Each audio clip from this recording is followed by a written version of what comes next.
My name is Layla FireStar, and I'm a ghost talker. I've been a ghost talker since the day I was born, and I've perfected my craft in ways most can only dream of.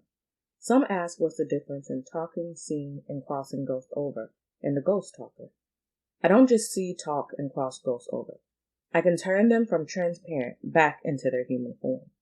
The downside of being able to turn ghosts back into their human form is that we're more susceptible to being possessed by them.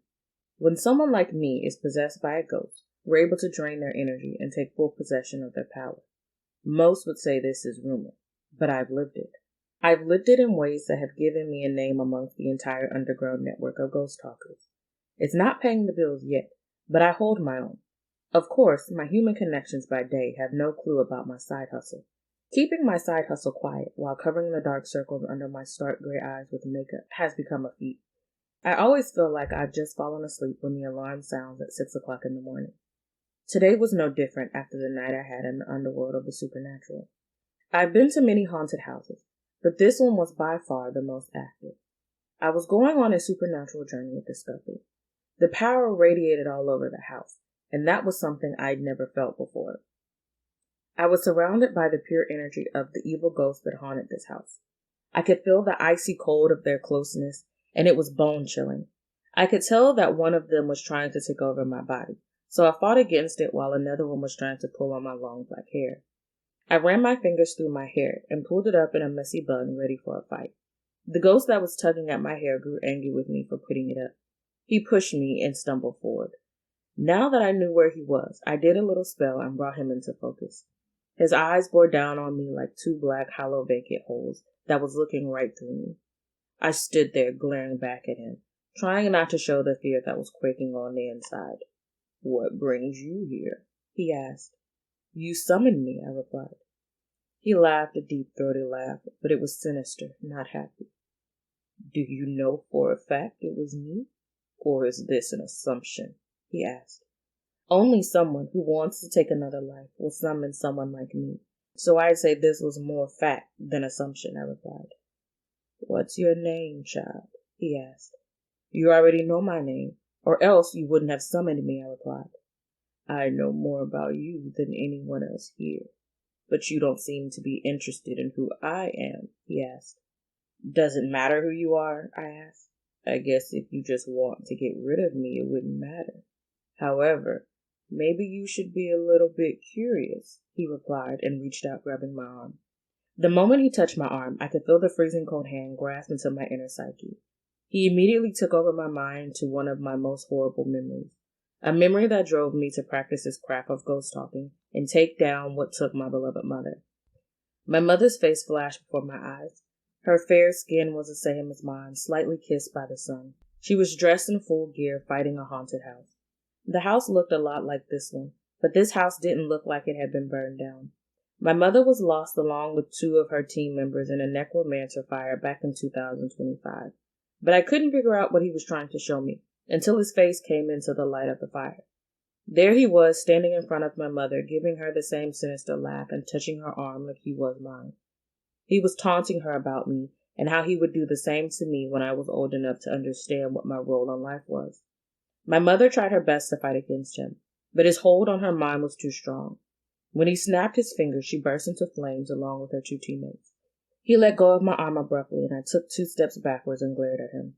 He smiled that evil dark smile and held up his hand. What he didn't know was that I was stronger than he was. I could feel the evil lurking, but he couldn't feel the power I possessed. "Now do you want to know what's going to happen?" he asked. "No," I replied. "Ah, we both know you came here to release your mother's soul from this house," he said. "How can I release someone I didn't know was here?" I asked. "You knew she was trapped somewhere. Don't play games with me," he said, raising his voice. I rolled my eyes at him and raised my chin. I was going to be as defiant as possible just to piss him off. "I had no idea she was trapped here. If I had, then I would have released her years ago," I replied. "You're a fool, and I don't like fools," he said. "What's your name, asshole?" I asked, knowing insulting him would make him angry. The angrier he got, the more energy he would radiate. The more energy he radiated, the more I would absorb. I wanted to trap him in my glowing crystal until I could release him back to hell. "You're as stupid as your mother was, but I won't allow you to have her," he said. Even if she was here, I would never bring her back to this life, I replied. Lies. We need to come to an understanding, he said. I don't need to understand anything from you, I replied. I demand respect in my home. If you do not respect me, then I will burn you alive like I did your weak mother, he said. Burning me alive won't save you, I replied. You'll never beat me, so you might as well stop trying, he said. I don't need to beat you. You'll beat yourself, I taunted. That sounds dumb coming from such a bright young woman, he said. His hollow eyes started to flare with a hint of yellow. I am bright, but you're dull and starting to bore me, I said, faking a yawn. You're an insolent fool, girl. Do you not want your mother to be freed? He said. Are you done playing this game yet? I asked. Game? This isn't a game to me. This is my way of getting back what's mine, he replied. I don't owe you anything, and neither did my mother. You were long since dead before either one of us found you. I'm guessing you summoned her here too? I said. You owe me a life, he replied. Oh, I'm so scared. I owe you a life, I said, mocking him. His eyes flared to orange, and I had him in that moment. He lunged for me, and I stepped out of the way. He slammed into a wall and fell backwards. I pulled out the crystal and held it down behind my thigh out of his sight. How did you do that? He yelled angrily and turned around to face me. Do what? I asked sweetly. How did you take away my ability to pass through walls? He asked. I didn't do anything. You're just not as good as you thought you were, I replied. This one statement sent him over the edge, and his eyes flamed to red. I took the opportunity to whisper another spell, and he let out a low growl. This spell allowed me to see everything and everyone he had tortured in the past, and I felt the rage setting in. He could see that I was reading his past, but he couldn't stop it. I could see that everything and everyone he had tortured, and the anger flared deep in my soul. I saw my mother's fate from start to finish at the hands of this monster, and she was trapped in this hell house. I held up the crystal in my right hand and pointed it at him. He let out a laugh and smiled at him. When I held up my left hand and whispered a spell, his eyes lost all their flare, and he was mine. I soaked up his evil soul into the crystal and watched it turn from a glowing blue to an angry hot red. Now that he was trapped inside the crystal, the house began to calm from anger to serenity. I put the crystal inside a warded bag and then placed it gently into my backpack. He was locked inside and there was no getting out, and now the trapped souls were coming forward. So this one is Isra? I asked, pointing at the silver one. How did you know that? Layla asked. I tapped into the power I possess now that I consumed a few demons. It's amazing what they can do. I replied. So, you used the spell I gave you? Layla asked. Yes, and I found out a few things along the way. I replied. Like what? Layla asked. I pulled my backpack off and sat it on the table. When I pulled the 2 spell books out, Layla's eyes went wide with recognition. She stepped closer to them and picked one up and then the other. These books shouldn't be in the same area, let alone this close together, Layla said. Why? I asked. These books are the oldest spell books known to exist. The lovers that created them were mortal enemies, and in order for them to be together, they created these books. They'd leave them in different realms with love notes and the first part of a spell in each one. When the spell was completed, they'd write it down, and then the second part would be completed. This is why we don't cast love spells, and why a love spell always turns into obsession.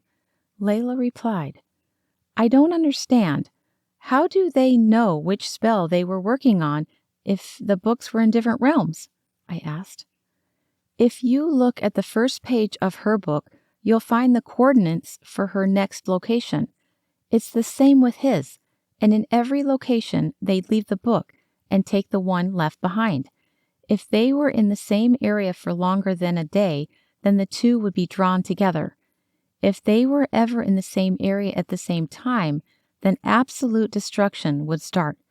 This would kill realms and cause chaos. Layla explained. Why? If they're mortal enemies, then why not just stay away from each other or kill each other off? Why are they pretending to be in love? I asked. These 2 aren't pretending to be anything. Their families hate each other and are still fighting in their homeland.